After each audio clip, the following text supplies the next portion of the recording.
Assalamualaikum warahmatullahi wabarakatuh. Halo teman-teman, bertemu lagi dengan saya Ratu Ayu dengan NIM 221340070 dalam Learning Journal yang ketujuh. Seperti biasa ya teman-teman, bahwa kita di sini akan menjelaskan kembali terkait apa saja yang telah kita bahas di kelas pada tanggal 23 Oktober 2024.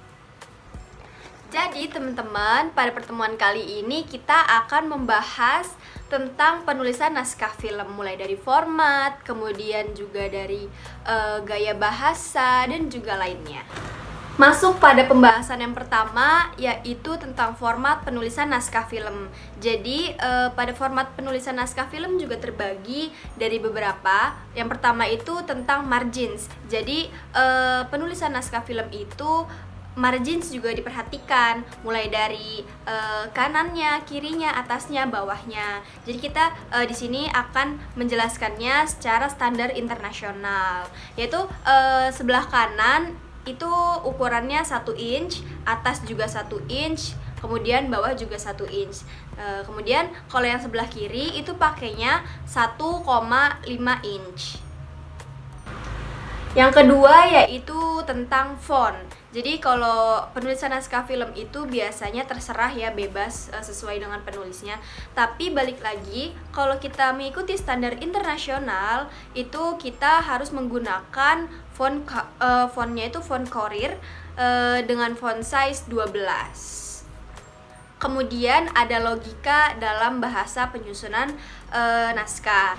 Yang pertama ada style bahasa casual. Jadi style bahasa casual ini bahasa yang tidak baku, yang biasa kita pakai sehari-hari. Contohnya kayak udah nggak apa-apa gitu kan. Seharusnya kan kalau di bahasa Indonesia, bahasa baku kan sudah tidak apa-apa gitu. Tapi kalau di penulisan yang bahasa casual ini tulisannya udah nggak apa-apa gitu. Yang kedua yaitu style bahasa formal. Jadi kalau tadi itu bahasa casual mah adalah tidak baku, kalau formal ini adalah bahasa baku. Misalkan kayak selamat pagi Bapak, ada yang bisa saya bantu, itu kan masuknya ke formal ya, jadi kayak gitu.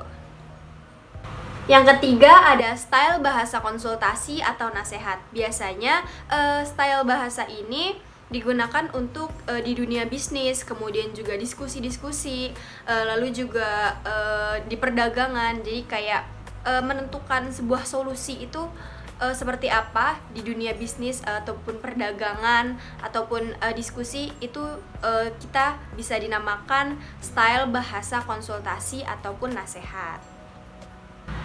Kemudian style bahasa yang terakhir yaitu style bahasa akrab.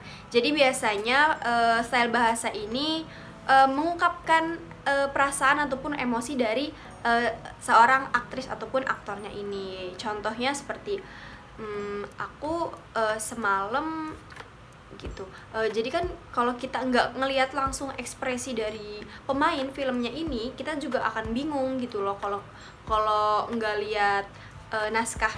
Jadi biasanya kalau style bahasa ini tuh digunakan dengan mengungkapkan emosi ataupun perasaan dari seorang pemain film ini.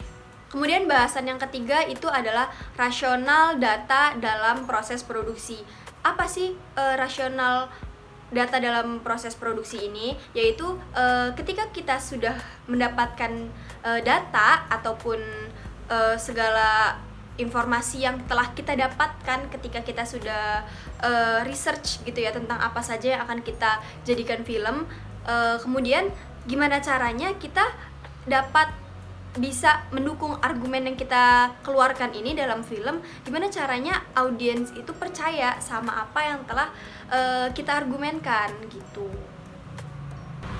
sehingga kualitas film kita itu tidak diremehkan. Jadi kayak audiens itu percaya kayak, oh iya ya benar, ternyata antara fakta yang ada di dunia ini, di sekitar kita, sama loh sama apa yang disampaikan oleh sebuah film ini. Pembahasan yang keempat yaitu tentang wawancara. Apa sih wawancara dalam proses pembuatan film ini. Jadi wawancara itu dibutuhkan untuk kita menggali informasi tentang apa saja yang kita butuhkan untuk pembuatan film. Jadi kita mewawancarai orang-orang ataupun ya kita sebutlah narasumber ya, untuk kita wawancarai ya secara face to face gitu, dengan pertanyaan-pertanyaan yang udah kita siapkan tentang apa saja yang kita butuhkan dalam informasi film yang akan kita buat ini. Kemudian pada pertemuan kemarin itu ada sesi diskusi. Seingat saya ada beberapa pertanyaan-pertanyaan dari teman-teman. Di antaranya yaitu apakah seorang pemeran film ataupun kita sebutnya aktor ataupun aktris itu memeragakan yang ada di naskah itu bahasanya sesuai dengan naskah atau dengan gaya mereka sendiri. Jadi menurut saya walaupun ada naskah, pemeran film itu tetap pakai bahasa sendiri gitu loh, tapi tetap acuannya itu naskah gitu loh. Misalkan kayak membicarakan tentang keadaan gitu, keadaan kayak apa kabar gitu, menanyakan kabar gitu ya. Tapi kan kalaupun pemeran filmnya ini tetap mengacu bener-bener harus sama naskah, dia pasti bakalan kesusahan gitu tuh buat memeragakannya. Apapun yang ada di naskah boleh kita ganti gitu loh kata-katanya, tapi ya harus sesuai juga, nggak boleh keluar dari adegan yang udah ditentukan.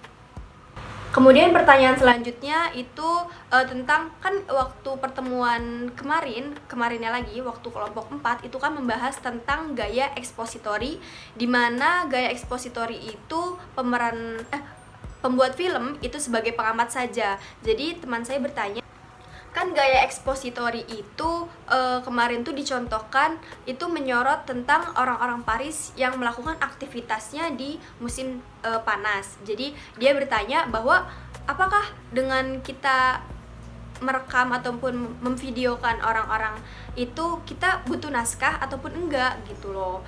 Jadi menurut saya tetap ada gitu loh, tetap ada tahap-tahap praproduksi, produksi, dan pasca produksi.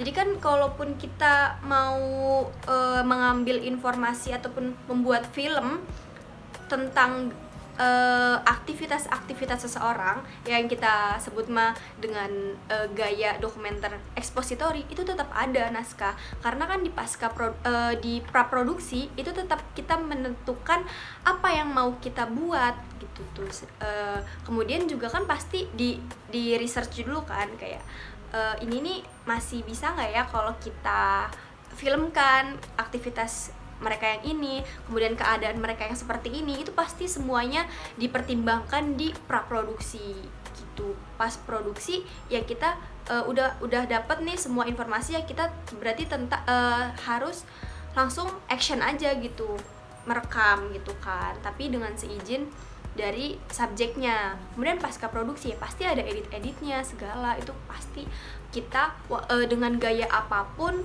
pasti ada tahap-tahap praproduksi, produksi, dan pasca produksi.